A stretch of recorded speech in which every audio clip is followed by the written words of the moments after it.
کہ پروردگار نے اگرچہ بہت سی کتابیں اتاری لیکن کسی کتاب کے الفاظ کو معجزہ بنا کر نہیں اتارا۔ توریت اللہ کی کتاب ہے، زبور اللہ کی کتاب ہے، انجیل اللہ کی کتاب ہے، لیکن اللہ نے یہ ارشاد نہیں فرمایا کہ توریت کا ایک ایک لفظ معجزہ ہے، زبور کا ایک ایک لفظ معجزہ ہے، یہ نہیں ہے۔ واحد کتاب ہے قرآن مجید جس کے معجزہ ہونے پر خود قرآن نے چیلنج کیا کہ اگر یہ اللہ کی کتاب نہیں ہے تو تم اس کا جواب بنا کے لاؤ۔ عجیب بات یہ ہے کہ اگر آپ توریت پڑھنا چاہیں، آج یہ گفتگو سن 2004 کی ہے، اگر آپ توریت پڑھنا چاہیں تو آپ کو آپ کی زبان میں توریت کا نسخہ مل جائے گا، آپ پڑھ سکتے ہیں۔ اگر آپ زبور پڑھنا چاہیں تو آپ کی زبان میں زبور مل جائے گی۔ اگر آپ انجیل پڑھنا چاہیں تو دنیا کی ساری مشہور زبانوں میں انجیل کا ترجمہ موجود ہے، وہ مل جائے گا۔ بھائی عجیب بات ہے، توریت، زبور، انجیل تمہیں دنیا کی مختلف زبانوں میں ملیں گے ان کے ترجمے، لیکن اگر آپ یہ مطالبہ کریں کہ بھائی جس زبان میں نازل ہوئی تھی ہم تو اس زبان میں پڑھنا چاہتے ہیں، تو اصلی زبور کہیں نہیں ہے، اصلی توریت کہیں نہیں ہے، اصلی انجیل کہیں نہیں ہے، سب ترجمے ملیں گے، اصل کہیں نہیں ملے گی، اصل غائب ہو گئی۔ تو جو شریعتیں منسوخ ہونے والی تھیں ان شریعتوں کی کتابوں کے اصل الفاظ کو محفوظ رکھنے کی ضرورت نہیں سمجھی گئی، لیکن جس شریعت کو قیامت تک جانا تھا اس کا ترجمہ بھی محفوظ ہے، اس کی اصل بھی محفوظ ہے۔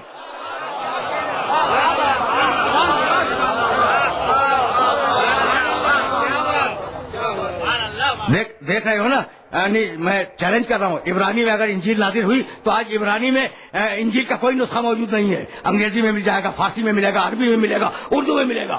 یہ واحد کتاب ہے قرآن مجید جس کے ایک ایک لفظ کو پروردگار نے اپنی حفاظت کے دائرے میں رکھا۔ انا نحن نزلنا الذکر وانا لہ لحافظون، ہم ہیں جس نے اس قرآن کو اتارا ہے اور ہم ہی اس قرآن کی حفاظت کریں گے۔ منزل تمہید ہے، منزل تمہید ہے، اور بہت تیزی کے ساتھ مجھے اس منزل تمہید سے آگے بڑھنا ہے۔ انا نحن نزلنا الذکر وانا لہ لحافظون، ہم نے اس قرآن کو اتارا ہے اور ہم اس قرآن کی حفاظت کریں گے۔ تو حفاظت صرف لفظوں کی نہیں، حفاظت معنی کی بھی ہے۔ صرف لفظوں کی حفاظت نہیں ہوگی، حفاظت معنی کی بھی ہوگی۔ تو اب اس مرحلے پر رک جاؤ۔ پروردگار نے آواز دی سورہ نحل میں، نزلنا علیک الکتاب تبیانا لکل شیء وہدی ورحمۃ وبشریٰ للمسلمین۔ ذرا قرآن کی صفتیں سنتے جاؤ، بہت زیادہ وقت نہیں لوں گا۔ نزلنا علیک الکتاب، حبیب ہم نے اس کتاب کو تیرے اوپر اتارا۔ تبیانا لکل شیء، اس کتاب میں ہر شے کا کھلا ہوا بیان ہے۔ ہدی، یہ کتاب ہدایت ہے۔ رحمۃ، یہ کتاب رحمت ہے۔ بشریٰ، یہ کتاب خوشخبری ہے۔ للمسلمین، اسلام لانے والوں کے لیے۔ اب رک جاؤ، تبیانا لکل شیء، اس کتاب میں ہر شے کا بیان ہے۔ اس کتاب میں ہر شے کا بیان ہے۔ اب میں پوچھنا چاہ رہا ہوں، قرآن کا اتنا بڑا دعویٰ کہ اس کتاب میں ہر شے کا بیان ہے، مجھے دکھلاؤ کہ مغرب کی 3 رکعتیں کہاں لکھی ہیں؟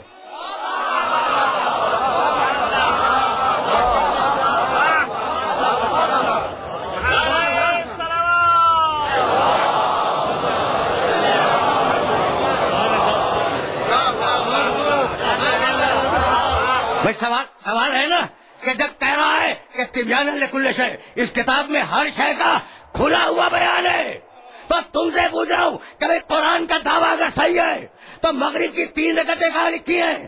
بھائی بات کل اتنی ہے کہ لکھی تو ہے مگر تمہیں نظر نہیں آ رہی ہے۔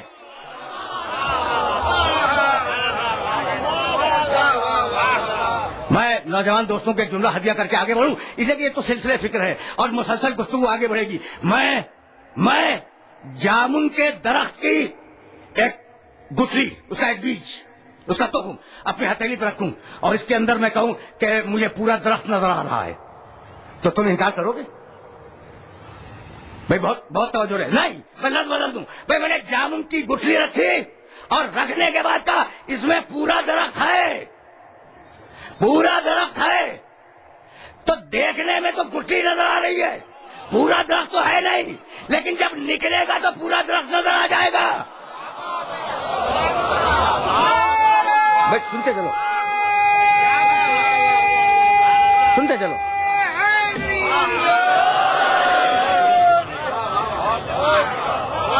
دیکھو خط فکر ہے اور اس خط فکر پر بہت تیزی کے ساتھ تمہیں لے جانا چاہ رہا ہوں میں. اچھا تو تبیانہ لکل شیء، اس کتاب میں ہر شے کا کھلا بیان ہے. ایک مقام پہ کہنے لگا لا یاتیہ الباطل من بین یدیہ ولا من خلفہ.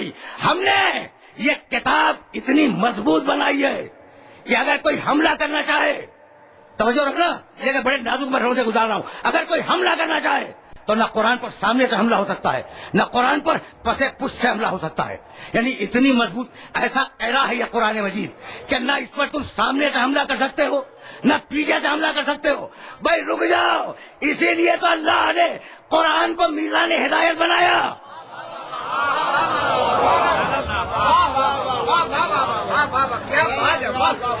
دیکھنا بھائی، نوجوانوں کو مخاطب کر رہا ہوں، یہ جو داہنے بائیں سامنے بیٹھے میں انہیں مخاطب کر رہا ہوں. دیکھو موضوع کے کچھ تقاضے ہیں اور موضوع کے تقاضوں کو پورا ہونا ہے تو اب میرے ساتھ چلتے رہنا.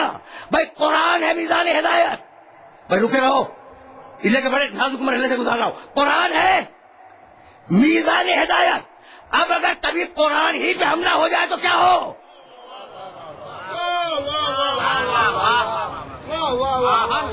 دیکھ رہے ہو بات کو؟ قرآن ہے ہدایت کی میزان. اب اگر قرآن ہی پہ حملہ ہو جائے تو پھر کیا ہو؟ تو یہ جملہ میں نے کیسے کہہ دیا؟ اسے کہ قرآن تو کہہ چکا ہے کہ نہ آگے سے حملہ ہوگا نہ پیچھے سے حملہ ہوگا. تو قرآن پر حملہ کامیاب نہیں ہوگا، لیکن کرنے والے تو کریں گے نا. بھیا جملہ پہنچ گیا، جملہ پہنچ گیا. قرآن پر حملہ کامیاب ہو یا نہ ہو، جس کے مزاج میں ابلیسیت ہے وہ حملہ کرے گا یا نہیں. اب رسول پر حملہ کامیاب ہو یا نہ ہو، جس کے مزاج میں ابلیسیت ہے وہ رسول پہ حملہ کرے گا یا نہیں.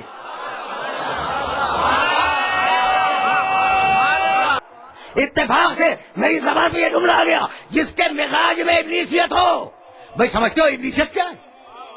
بھائی سمجھتے ہو کہ ابلیسیت کیا ہے؟ سورہ اعراف 7واں سورہ قرآن مجید کا اور اس کی 12ویں آیت، ما منعک اللہ تسجد. بھائی یہ عجیب و غریب مرحلہ فکر ہے اور میں چاہوں گا کہ میرے محترم سننے والے اس آیت مبارکہ کے ٹکڑے کے ایک ایک لفظ کی طرف متوجہ رہیں. ما منعک اللہ تسجد اذ امرتک، میں نے تجھے امر کیا تھا. میں سننا، میں نے تجھے، اللہ کہہ رہا ہے میں نے تجھے امر کیا تھا کہ سجدہ کر. میں نے تجھے امر کیا تھا سجدہ کر، تو نے سجدہ کیوں نہیں کیا؟ اس نے کہا پروردگار آدم تو مجھ سے کمتر ہے. بھائی اللہ بات کر رہا ہے اپنے امر کی، تو یہ آدم کو درمیان میں کہاں سے لے آیا؟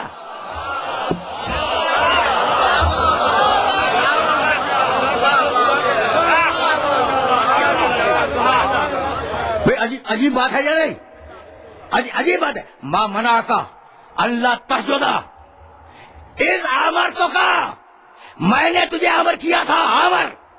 میں نے تجھے امر کیا تھا، تو نے اس امر کی اطاعت کیوں نہیں کی؟ کہا میں بہتر ہوں اس سے. بھائی عجیب مرحلہ فکر ہے.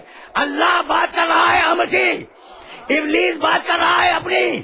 تو جہاں بھی امر کو ہٹا کر اپنی بات کی جائے.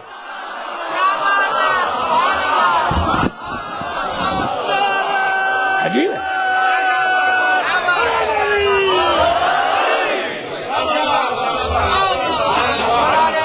عجیب.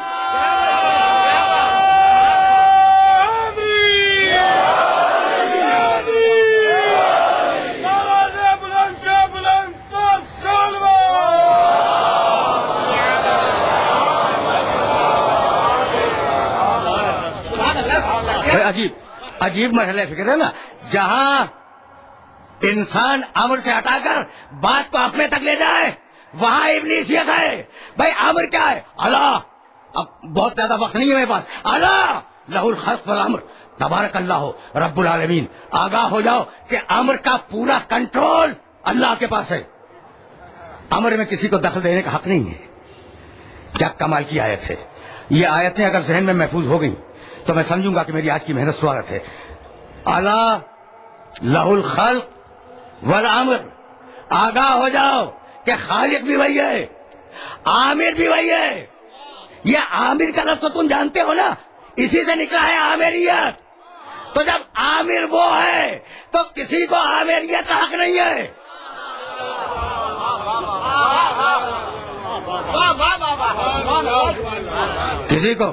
کسی کو عامریت کا حق نہیں ہے. تبارک اللہ رب العالمین. بابرکت ہے وہ اللہ جو عالمین کا پروردگار ہے. عامر اللہ کے کنٹرول میں.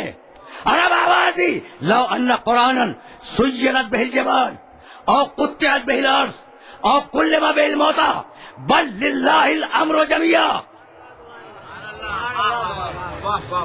کیا کمال کی بات ہے. سنو گے گفتگو قرآن پہ جاری ہے نا. لو ان قرآن سیرت بہ الجبال.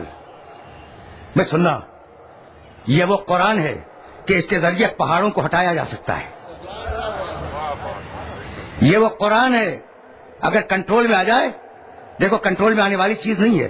اگر کنٹرول میں آ جائے تو اس قرآن کے ذریعے پہاڑوں کو ہٹایا جا سکتا ہے. اور قطعت بہ الارض، یہ قرآن ہے، اس کے ذریعے زمین کے فاصلے کو تیزی کے ساتھ طے کیا جا سکتا ہے. اور کلم بہ الموتى، یہ قرآن ہے، اگر یہ تمہارے کنٹرول میں آ جائے تو اس کے ذریعے مردوں سے بات کی جا سکتی ہے. بل للہ الامر جميعا. یہ قرآن امر ہے اور سارے امر اللہ کے لیے ہیں. بھائی عجیب مرحلہ فکر ہے. میں اپنے سننے والوں کو کہاں لے کے آ گیا. لو ان قرآن سیرت بہ الجبال. اگر قرآن کی طاقت کسی کے ساتھ ہو وہ پہاڑوں کو ہٹا سکتا ہے، رات سے طے کر سکتا ہے، مردوں کو زندہ کر کے بات کر سکتا ہے. اب مجھے پہاڑوں کے ہٹانے والے تو نہیں ملے لیکن عیسائی مل گئے جنہوں نے کہا یہ اگر پہاڑوں کے ہٹنے کی دعا کریں